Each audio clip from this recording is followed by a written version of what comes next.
doing. We are doing a video of her testimony, and so I'm going to pick her up. We're gonna do like outfit and makeup, and then she's gonna come to our house to do the video. So I'll show you how we have that all set up, and yeah, so I think it's gonna be a fun day. It's kind of rainy out and not what we expected, so hopefully we can get the B-roll for her with her family, like playing in the yard and stuff like that. But we shall see. Get the important stuff first. We do daily vlogging and like video blogging. Yeah. And so I just wanted to capture what we were doing today. Oh. We were doing video with Lori today. Sweet Lori. She's giving her testimony. Really awesome story. I'll actually put in this video, I will put in the video that we're gonna make of her. I guess I actually did say we were going to be missionaries in Thailand. I Yeah. didn't even know. Yeah, you did. Yeah, but they're going to be missionaries in Thailand. They're part of our church family, and so we're going to Thailand with them. And so, yeah, if you feel led to support them, go support them. Right? Do it. Yeah, do it. Well, I'm Lori Boughton. And my husband and Randy and I have 3 adopted children. Joshua's 9, Zoe is 6, just turned 6, and Caleb is 3. Randy, my husband, also has a daughter, Elizabeth, who is adult, and she's married. I don't have any natural children of my own. Randy and I were pregnant early on in our marriage, and I miscarried. So we weren't able to have children after that. But adoption was always part of our plan. Always, it wasn't a plan B, it was both. And so we just decided to, after a year of processing the loss of our first child, that we would pursue the adoption. And China being the country that we chose was because we both had a heart for orphans. We pursued that option, and we're expecting a girl. And our first was not a girl, obviously, Joshua. But we did accept him as our first child from China, as our first adopted child.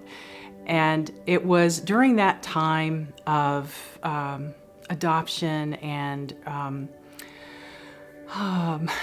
just stirring in my heart about what God had called me to and why He had called me or called us.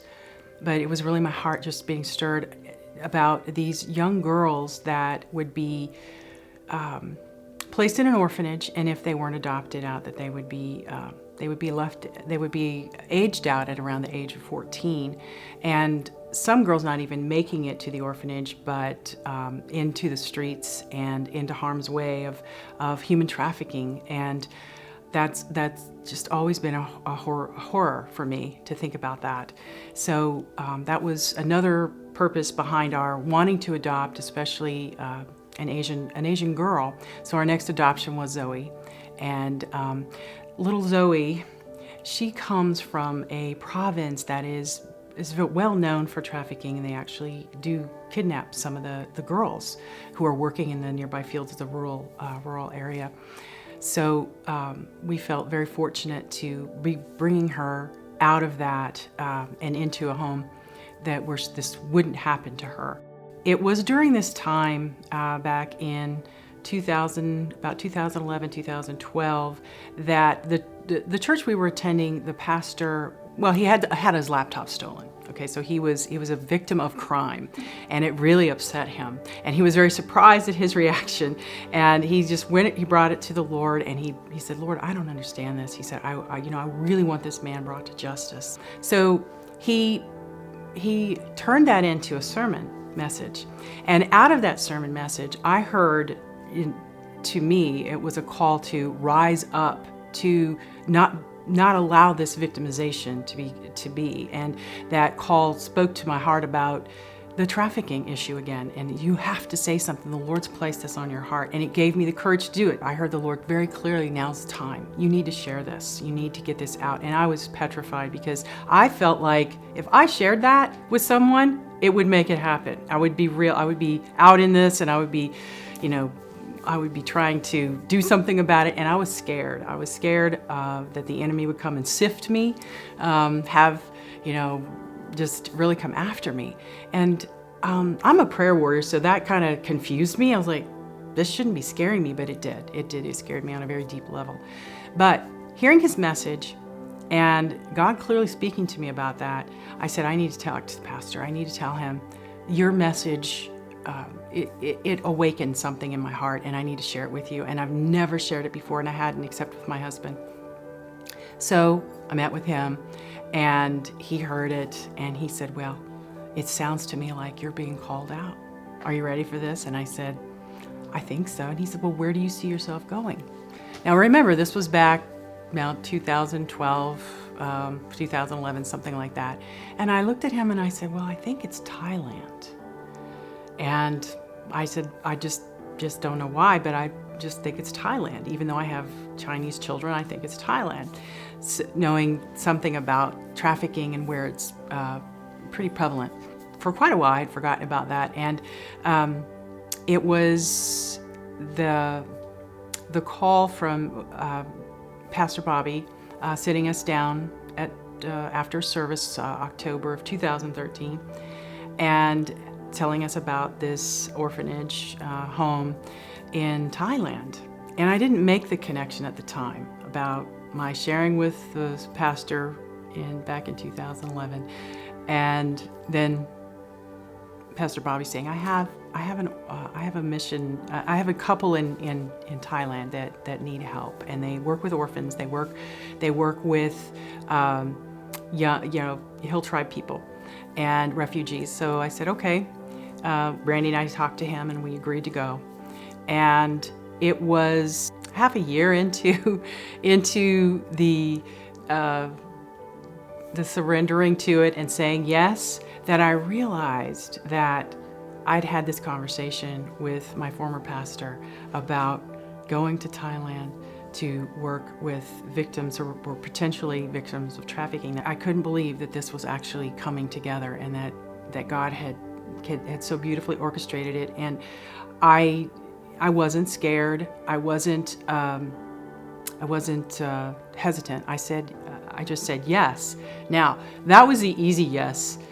The more difficult piece of this, the more difficult surrendering of this, if you will, is actually going through the process. And when Pastor Bobby sat us down and he said, now, here's what you're going to need to do, I hadn't thought about all the cost that it was going to be. Giving up my home, selling possessions, or giving most of them away, because I just it's hard to do that too, but just giving most of the things away and finding people that we could leave a piece of our lives with. That was probably the first probably big realization and hurdle. And then realizing that we would have to raise support, and going to ask people for, help us to go to Thailand to help orphans and help keep them safe and keep them from trafficking. That was a humbling experience as well, because we'd always been the givers. We'd always been the ones doing that. People come to us, yes, we'll give to this kind of thing. And now we're on the other side of this, and it was difficult. That was another surrendering and allowing God to minister to us through others by receiving. The greatest surrender that I have in my heart right now is, will people forget us once we're there? And the second one, probably more poignant on my heart, is my children, especially little Joshua. Just that he has such a tender, sweet heart, and he is surrendering too. And it's a beautiful process to see it in your children, and that I have to be strong, and I can't fall apart in the surrender process, because he's doing it in such a precious and beautiful way, by being just living life fully, just being able to just roll with it and to flow with what we're asking him to do. Now I know he's hurting. There's things that are bothering him. He doesn't show that very much, and I don't think he understands all of it. Watching his surrender, it just it gives me just a new appreciation of God's his goodness and his faithfulness, and that he's sovereign, that he's not changing, even though there's many unknowns to where we're going and what we're going to be doing, how it's going to work out.